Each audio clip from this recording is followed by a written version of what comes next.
مونچھیں نہ تراشنے والا ہم میں سے نہیں۔ اللہ تعالیٰ نے انسان کو بہترین صورت پر پیدا فرمایا اور تمام انسانوں میں سب سے زیادہ حسن و جمال اپنے محبوب مکرم صلی اللہ علیہ وآلہ وسلم کو عطا فرمایا۔ آپ صلی اللہ علیہ وآلہ وسلم سب سے زیادہ اچھے بھی ہیں اور سب سے بڑھ کر حسین بھی ہیں۔ دانا شخص وہی ہے جو کوشش کرے کہ اس کی سیرت و صورت حسینوں کے سردار صلی اللہ علیہ وآلہ وسلم کی سنت کے مطابق ہو۔ بعض اوقات اپنی ظاہری صورت کو سنت کے مطابق بنانا بھی قبولیت و بخشش کا ذریعہ بن جاتا ہے۔ شفیع المذنبین صلی اللہ علیہ وآلہ وسلم نے ابو عبداللہ نامی اپنے ایک صحابی رضی اللہ تعالیٰ عنہ کو فرمایا تھا، خذ من شاربی کا ثم اقرہ حتی تلقانی، یعنی مونچھیں کٹواؤ پھر اس کی پابندی رکھنا تاکہ تمہاری یعنی حوض کوثر وغیرہ پر مجھ سے ملاقات ہو۔ جبکہ بعض اوقات ظاہری صورت کو سنت کے خلاف رکھنے کا نتیجہ بہت برا نکلتا ہے۔ سیدنا زید بن ارقم رضی اللہ تعالیٰ عنہ سے روایت ہے کہ مصطفیٰ جان رحمت صلی اللہ علیہ وآلہ وسلم نے فرمایا، من لم یأخذ من شاربہ فلیس منا، یعنی جو اپنی مونچھیں نہ کٹوائے وہ ہم میں سے نہیں۔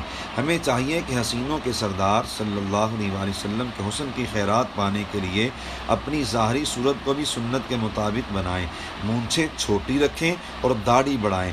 سیدنا عبداللہ بن عمر رضی اللہ تعالیٰ عنہ سے روایت ہے کہ جان عالم صلی اللہ علیہ وآلہ وسلم نے ارشاد فرمایا، خالف المشرکین وفر اللحا واحف الشوارب، یعنی مشرکوں کے طریقے کے خلاف کرو، داڑھیاں بڑھاؤ اور مونچھیں چھوٹی کرو۔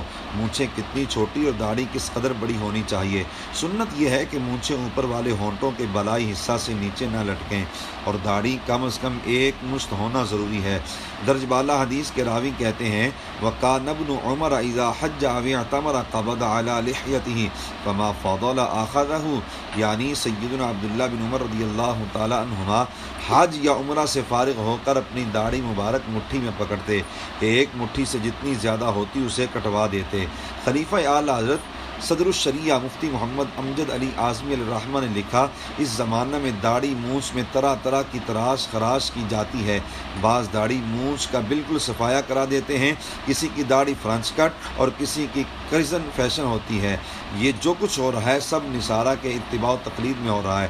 ہر مسلمان کو تعلیمات اسلام کا مجسمہ ہونا چاہیے، اخلاق سلف صالحین کا نمونہ ہونا چاہیے، اسلامی شعار کی حفاظت کرنی چاہیے تاکہ دوسری قوموں پر اس کا اثر پڑے۔